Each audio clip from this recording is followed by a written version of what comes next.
আসসালামাইকুম, আমি ফেরদৌস শিকদার। আজকের ভিডিওতে আমরা খুব সহজ ভাষায় দেখব লাইটিং প্রোটেকশন সিস্টেম বা এলপিএস কিভাবে কাজ করে এবং কিভাবে রুফটপ থেকে শুরু করে আর্থ পিট পর্যন্ত একটা কমপ্লিট সিস্টেম তৈরি হয়।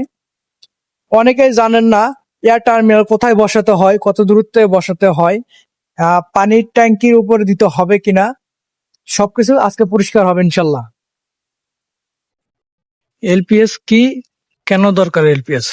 বজ্রপাত হলে ইলেকট্রিক্যাল ডিসচার্জ সরাসরি ভবন, ইলেকট্রিক্যাল লাইন, মেশিন বা মানুষের জীবন ক্ষতি করতে পারে। সেক্ষেত্রে এলপিএস সিস্টেম বজ্রপাতের কারেন্টকে ধরে মাটিতে নিরাপদে নামিয়ে দেয়। এই জন্য বজ্রপাতের জন্য এলপিএস হলো সেফটি বেল্ট হিসেবে কাজ করে। এলপিএস কম্পোনেন্টের ক্ষেত্রে এর প্রধান অংশ হচ্ছে তিনটা।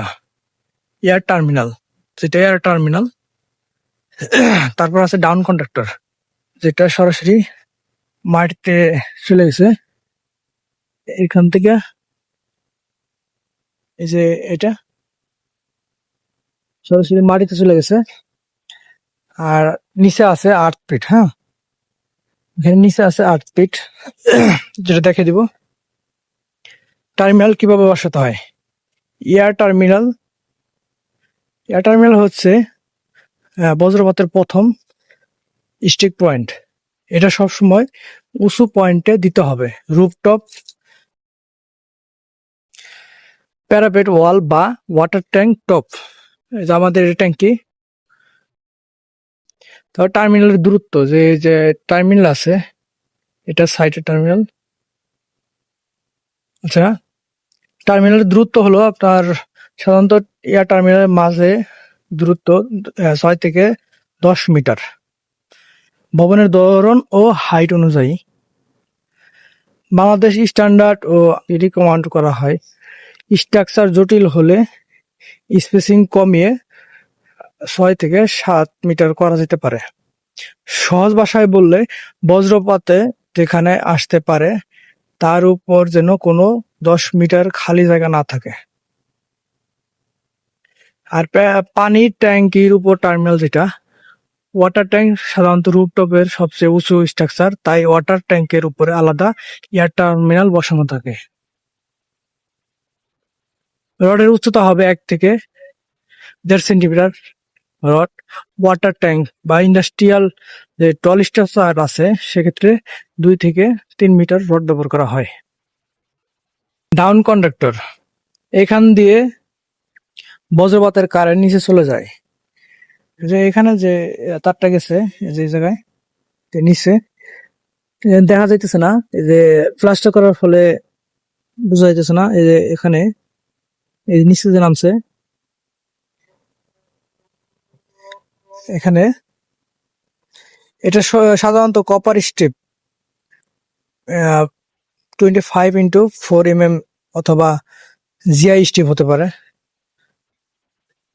সাধারণ এটা সরাসরি মাটিতে নিচে নেমা যায়। শেপ ব্যান্ড 90 ডিগ্রি করা যাবে না, কিন্তু অনেক সময় যে 90 ডিগ্রি হয়ে যায়, 90 ডিগ্রি করা যাবে না। আর প্রতি 1 থেকে 1.5 স্টেপ 1.5 মিটার পর পর ক্লাম দিতে হবে। এই যে ক্লাম, এখান থেকে এই যে আবার এই যে এখানে ক্লাম। আর এট লাস্ট 2 ডাউন কন্ডাক্টর থাকলে ভালো হয়। এই সিস্টেম ইনস্টল করার পরেও নিয়মিত আর্থ রেজিস্ট্যান্স মেজার করতে হয়। সাধারণত 1 ওহম এর নিচে ভালো, আর 1 থেকে 5 ওহম অ্যাকসেপ্টেবল। আর বিশেষ করে বৃষ্টি হলে আর্থ পিট থাকে, আমাদের এখানে তো পিট নাই, এখানে ডাইরেক্ট জিআই পাইপ দিয়ে বোরিং করে দিচ্ছে। সেক্ষেত্রে বৃষ্টি হলে আর্থ পিট গুলোতে ডুবে না যায়, সেটা লক্ষ্য করতে হবে। আর রুফটপ এয়ার টার্মিনাল লুজ না থাকে, সেটা চেক করতে হবে। পিট সেটআপ, এটা pit setup, copper bonded rod, GI pipe, আর এখানে কয়লা আর লবণের মিশ্রণ দিয়ে এটা কম্পাউন্ড করা হয় এটার ভিতরে। আর এখানে হলো আর্থ পিট প্লের আর টেস্ট লিঙ্ক আছে, এখানে টেস্ট লিঙ্ক, যে এখান থেকে খুলে অনেক সময় আর্থিং এর পিটটা মাপতে হয়, সেক্ষেত্রে রেজিস্ট্যান্স থাকতে হয় 1 ওহম বা তার কম। আর 1 থেকে 5 ওহমের ভিতরে অ্যাকসেপ্টেবল আর কি গ্রহণযোগ্য। প্রতি বছর অন্তত 2 বার মাপতে হয়। যে লাইটিং প্রোটেকশন ইনস্টল করলে শেষ না, এটা মেইনটেনেন্স করতে হবে। রড লুজ আছে কিনা, লুজ হলে টাইট দিতে হবে। আর্থিং পিট যাতে যে বৃষ্টি হলে বন্যায় ভেসে না যায় সেটা ঠিক করতে হবে। ড্রেনেজের ব্যবস্থা করতে হবে, আর রেজিস্ট্যান্স মেজার করতে হবে, আর ভিজুয়ালি ইন্সপেকশন করতে হবে যেটা দরকার অডিট হলে। আজকে আমরা এলপিএস দেখলাম সিস্টেমের একদম সহজভাবে কিভাবে কাজ করে। আমি যেহেতু নতুন কথা বলতে আটকে যাই, আপনারা যদি চান ইনস্টলেশন টেস্টিং বা ডিজাইনের বিষয়ে আরো ভিডিও চান, কমেন্ট করে জানাতে পারেন।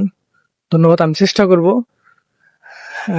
ভিডিও বানাতে, যেহেতু ফার্স্ট ভিডিও, চেষ্টা যতটুকু করছি সামনে আরো ভালো করার চেষ্টা করবো। ধন্যবাদ সবাইকে ভিডিওটি দেখার জন্য। আসসালামু আলাইকুম।